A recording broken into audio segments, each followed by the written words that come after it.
Ah, nossa senhora, meu Deus do céu, cara. Ai, que coisa intragável. Que joguinho intragável. No final melhorou. Deu uma melhoradinha. Mas que jogo intragável, cara. Nossa senhora, eu acho que foi o primeiro jogo de Copa que realmente foi ruim. Tipo, ruim. Foi ruim. Ah, mas teve chance ali, Felipe. Teve chance aqui. Ruim. Ruim. Muito bom dia, muito boa tarde, muito boa noite. Está começando mais um episódio aqui do Mundo da FM. Sejam todo mundo muito bem-vindo. Eu sou o Felipe, dono deste humilde canal. Peço de antemão para que você se inscreva no canal. Deixa o like, compartilha esse vídeo com todo mundo. Tiver o botão de hype esse vídeo, cara. Estamos chegando aos 200 inscritos, então me ajuda muito você se inscrever aqui no canal. Segue a gente nas outras redes sociais também. TikTok, Instagram, também o próprio Mundo FM também, né? Onde a gente fala sobre futebol, música, Fórmula 1 e qualquer outro assunto derivados. Ai, cara, que joguinho ruim, cara. Que joguinho ruim. Pior é que daqui a pouco às 11 horas, eu sempre, né, como vocês sabem, né? Inclusive tá aqui, né, vocês podem ver o timer onde vocês querem assistir qual a análise do jogo. Já começando falando sobre Gana 1, Panamá 0. Cara, nem pra ser tipo assim, porque, por exemplo, alguns jogos da Copa de fato tiveram um primeiro tempo ruim, um outro segundo tempo ok. Ou um primeiro tempo bom e um segundo tempo meio. Esse jogo, os dois tempos foram ruins. Destacavelmente, os dois tempos foram ruins, disparadamente em comparação ao segundo colocado. Que talvez seja Catar e Suíça, mas a Suíça criou muitas oportunidades. Foi muito mais efetiva. Vamos lá, vamos falar brevemente sobre esse jogo, que eu não quero perder muito tempo aqui não, tá? Todo respeito, eu sei que a galera gosta da análise tática, gosta, a galera do primeiro apito também adora análise tática, inclusive um abraço ao pessoal da RWE. Mas, cara, desculpa, não tem como, é um jogo muito intragável, né, de Gana e Panamá. É uma Gana que veio com Carlos Queiroz, uma Gana com muitos problemas, né, não vence desde 2025, quando venceu de Comores. Despediu o seu antigo técnico Otto, né? Contrataram o Carlos Queiroz às vésperas da Copa do Mundo. Complicado. Vem basicamente fazendo o que a Tunísia fez, vem fazendo uma péssima administração de como não fazer futebol às vésperas da Copa do Mundo. A gente sabe os problemas que o Carlos Queiroz tem, né? Ele treinou o Irã nas últimas três Copas do Mundo, em 14, 18 e 22, e não passou de fase. É claro, o Irã é uma seleção mais complicada, né? Com pouco material, mas mesmo assim talvez pudesse ter alguma chance, alguma oportunidade, principalmente em 2022, né, com um grupo mais equilibrado e no fim de ciclo do Carlos Queiroz. Mas veio a campo com o Altzig, veio num 4-1-4-1, mas muitas vezes colocava também um 4-4-1. Vou deixar no 4-4-1 como está na tela aqui, né? Na linha de defesa, o Seneia, o Adit, o Opoku e o Mensah. Um pouco mais à frente, o Semênio e o Nuan fazer as pontas equilibradas. O Ouso e o Irikieri, que inclusive fez o gol da vitória, o Sulemena e o André Away no comando de ataque. Pelo lado do Panamá, o Panamá veio com o nosso técnico Christensen, ele que tem nome de norueguês, mas ele é espanhol. O Panamá muito dominante no seu cenário nacional, o Panamá que não vinha com muitas dificuldades, mas tinha nesse jogo o principal objetivo de pontuar e de se fazer valer a campanha para uma Copa do Mundo. Talvez o empate poderia ser seria de fato a melhor campanha da história, né? Eu tava até pensando no título desse vídeo de ser é, ponto agridoce, porque o jogo foi horrível, mas para Panamá foi um ponto histórico, seria, né, de um ponto histórico, mas obviamente perdeu.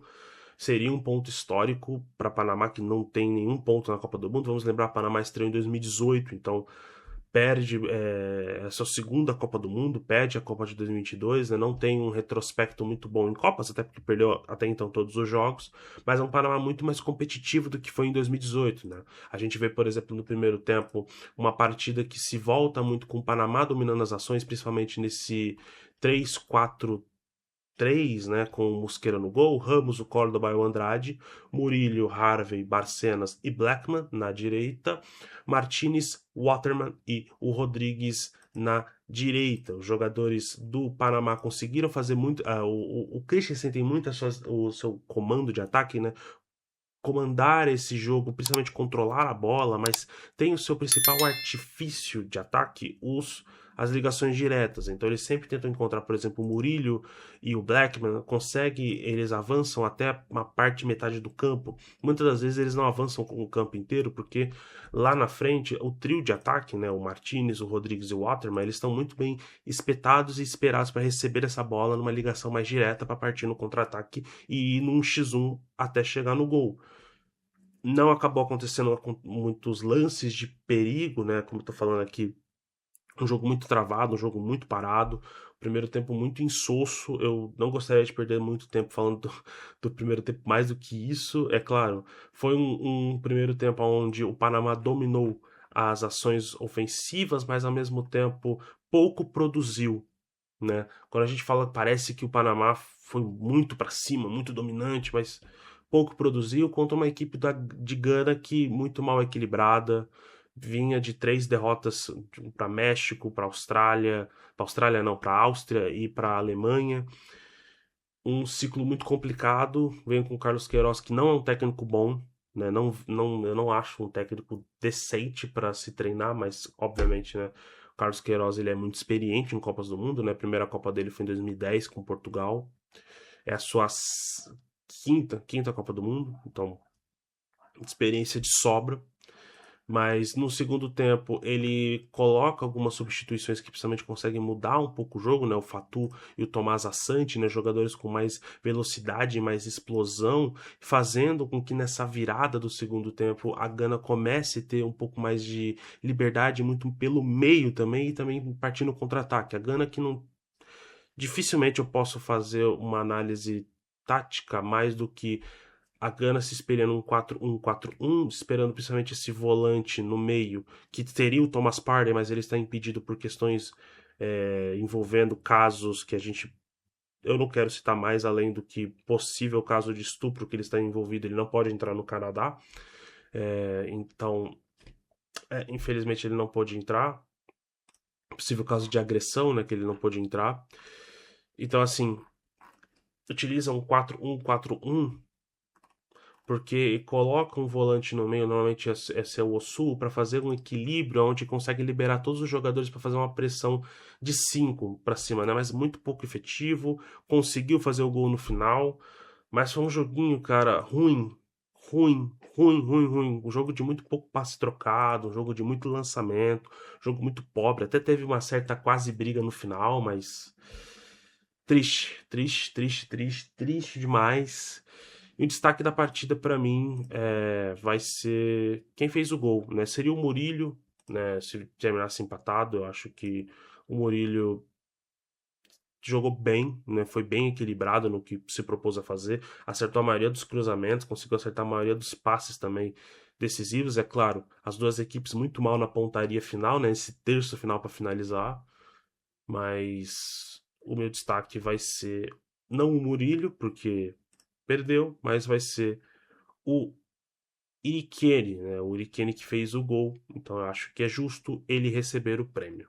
E por fim, né, gente, falando agora do último jogo da Copa da primeira parte da primeira fase, falando sobre Colômbia 3, Uzbequistão 1, Uzbequistão que estreia na Copa do Mundo, estreou contra a Colômbia, um adversário muito difícil, um adversário que obviamente o Uzbequistão sabia, né, vem com muitos problemas, obviamente vem com muitos problemas, principalmente na sua condução do seu treinador, né, escolheu o Fábio Cannavaro para assumir muito mais, acho que por uma questão de logística, até exposição de marca, podemos dizer assim, né, para a Copa do Mundo. O Fábio Cannavaro nunca foi um bom técnico, de fato, mas tá no comando do Uzbequistão. O que importa é que ele é o técnico. Ele não é, eu particularmente não considero um bom técnico desde o trabalho dele na China, como treinador da China e também da seleção chinesa, né, dos times chineses que ele treinou.